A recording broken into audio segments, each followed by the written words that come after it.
세월호 사고 해역에선 9일째 수색과 구조 작업이 계속되고 있습니다. 물살이 잠잠한 소조기가 오늘로 끝나기 때문에 구조팀은 총력을 다하고 있는데요. 네, 취재 기자 연결하겠습니다. 성혜비 기자. 네, 팽목항에 나와 있습니다. 네, 새로 들어온 소식이 있으면 전해주시죠. 네, 오늘 오전 9시쯤부터 오후 2시까지 12명의 희생자가 추가로 발견된 뒤 새로운 소식은 아직 없습니다.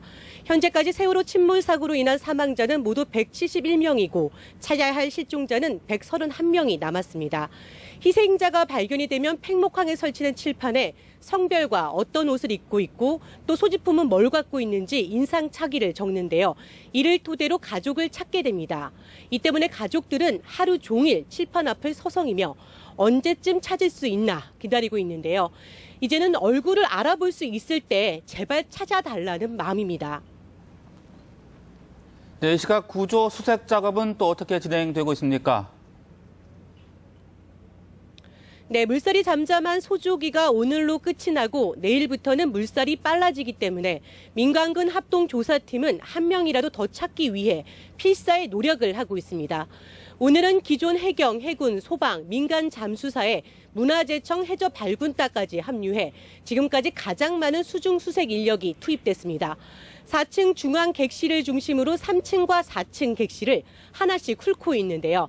4층 중앙 객실에는 단원고 학생 300여 명이 30개의 객실에 분산 수용된 곳이라 기대가 모아지고 있습니다.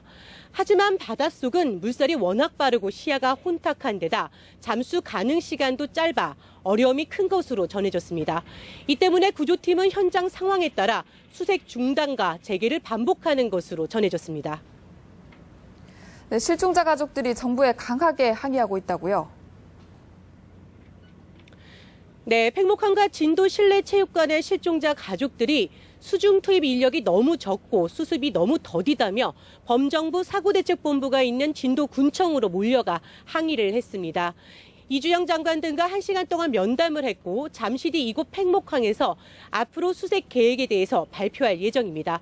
하지만 조금 전 이곳에 마련된 상황실에서 일부 가족이 정부 측 관계자들에게 고성을 지르며 항의하는 소동이 벌어지기도 했습니다.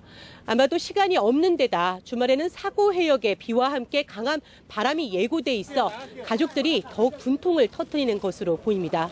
지금 이곳 팽목항의 방파제에는 기적을 바라는 간절한 마음을 담은 노란 리본 수백 개가 바람에 흩날리고 있습니다. 모두들 같은 마음일 것입니다. 지금까지 팽목항에서 뉴스와이 성임입니다.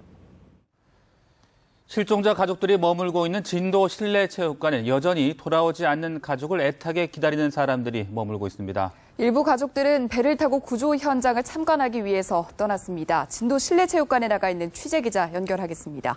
이경태 기자. 네, 진도군 실내체육관에 나와 있습니다. 이렇게 많은 희생자가 확인이 되고 있지만 여전히 기다리는 가족을 만나지 못하는 실종자 가족들이 이곳에 머물고 있습니다. 추가 희생자 소식이 나오면 또 팽목항으로 갔다가 거기서 또 확인이 안 돼서 이곳으로 다시 돌아오는 무거운 발걸음들도 목격이 되고 있습니다. 오늘까지가 소족입니다. 이제 시간이 얼마 남지 않았다는 절박함 체육관에서 짙게 울려 퍼지고 있습니다. 그래도 가족들은 하루 종일 뉴스를 시청하면서 며칠째 반복되는 지치고 힘든 일과를 이어가고 있습니다. 희생자 발견 소식이 들릴 때마다 기대했다 절망하는 악순환이 이제는 끝나기만을 기원할 뿐입니다. 옆자리를 함께 지키던 실종자 가족들이 희생자를 수습하면서 자리를 하나둘 더 갈수록 빈자리는 늘어나는 모습입니다. 일부 가족들은 해경 측이 마련해준 배를 타고 구조 현장을 직접 보기 위해 현장을 떠나기도 했습니다. 또 오늘같이 좋은 날씨에 아무래도 그 구조 작업이 더디다면서 진도군청을 항의 방문했다가 조금 전 돌아오기도 했습니다.